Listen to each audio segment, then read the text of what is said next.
6 Minute English. From bbclearningenglish.com.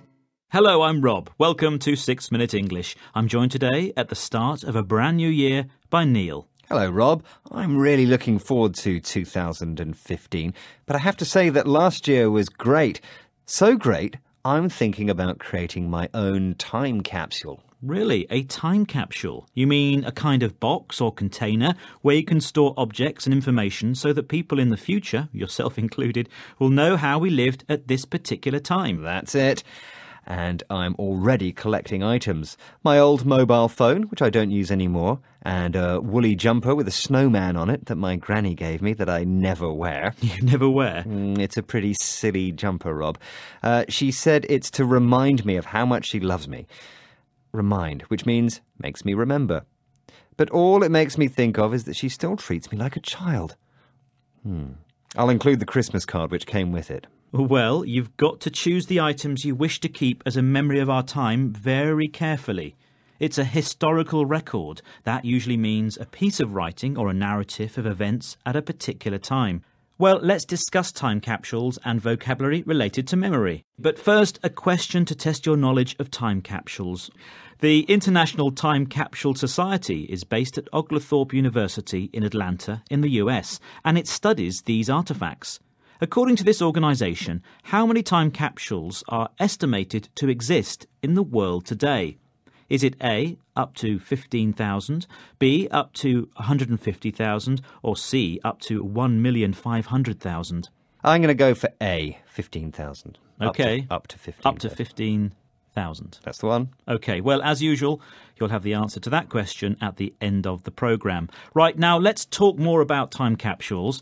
One of them was in the news in the last couple of weeks. A capsule was found in a public building in Boston. I've heard about this.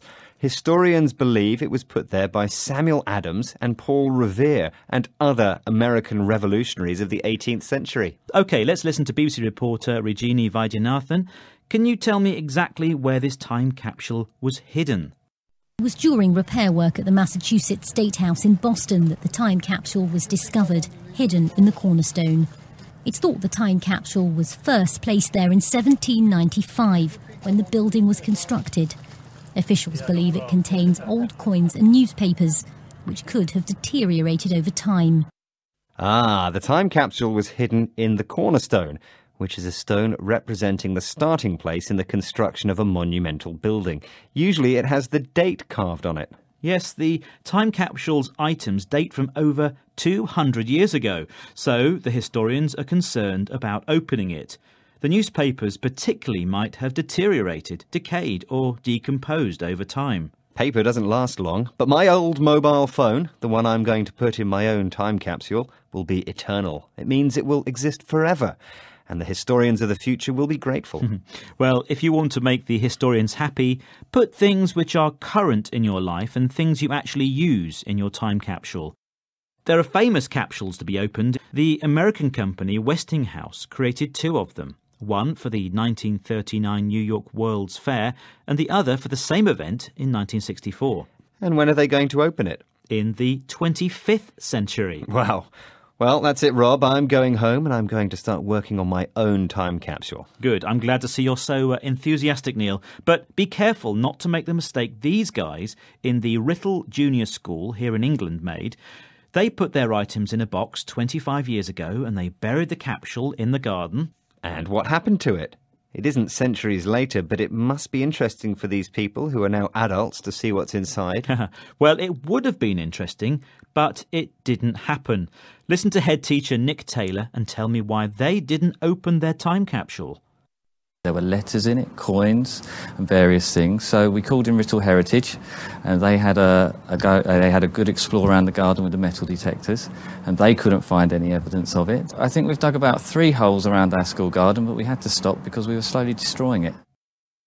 They forgot where they buried it. Yes, and they used metal detectors, electronic devices which can find metallic objects underground, and even so they couldn't find their time capsule. Before I forget, let's go back to the question I asked at the beginning of the programme. You asked how many time capsules are estimated to exist in the world today. Yes, and the options were up to 15,000, up to 150,000, or up to 1,500,000. Well, and you said? Yes, I said up to 15,000. And this is the right answer. Hooray! Well done, yes. The International Time Capsule Society has set up a registry of time capsules, and it estimates there are 10,000 to 15,000 time capsules worldwide. And the organisation believes that more than 80% of all time capsules are lost and will not be opened on their intended date. Well, I will remember where I kept mine, that's for sure. Good for you. Well, that's it from us for the moment. We've been talking about time and we've run out of it. But let's just remember some of the words we used today. Neil. Time capsule. Remind. Historical record. Cornerstone. Deteriorated. Eternal. Metal detectors. That's it for today. Do log on to bbclearningenglish.com to find more 6-minute English programmes. And we wish you all a happy new year. Bye-bye. Bye. 6 Minute English from the BBC.